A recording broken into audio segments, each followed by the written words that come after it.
ज़मीं की फ़ज़ा हो गई आसमानी, नवाज़िश करम शुक्रिया। दिल्ली घराने से मेरा ताल्लुक़ है और मैं उर्दू की ज़बान में से गुलकार कहा जाता है, यानी मैं वोकलिस्ट हूँ और संगीतकार हूँ।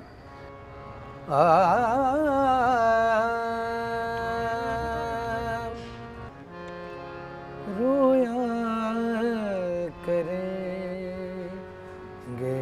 आप भी पहरो इसी तरह, अटका कहीं जो आपका दिल भी मेरी तरह, रोया करेंगे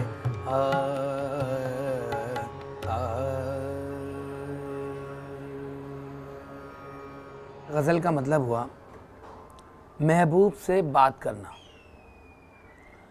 अब जब इंसान महबूब से बात करेगा तो बातें मोहब्बत की भी होती हैं, लड़ाई झगड़े की भी होती हैं, बिछड़ने की भी होती हैं, मिलाने की भी होती हैं, मिलने की भी होती हैं।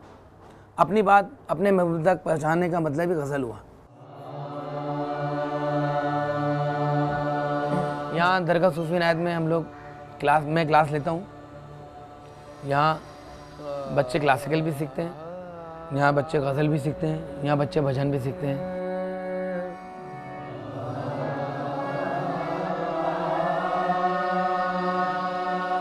गज़ल का एक गला होता है, एक आवाज़ होती है, यानी जिसमें मुलायमियत हो और जिसका प्रोनाउंसिएशन अच्छा हो। जिसका प्रोनाउंसिएशन अच्छा होता है उसको मैं गज़ल की तालीम देता हूँ।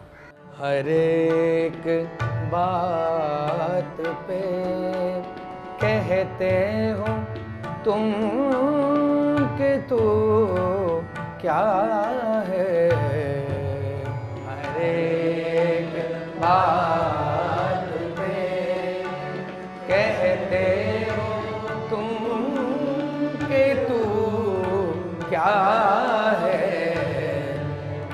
तुम ही कहो कि ये अंदाज़ गुफ्तगू। शायर लिखते ही गज़ल इतने कि उसको कोई कंपोज करके आगे तक पहुंचा दे।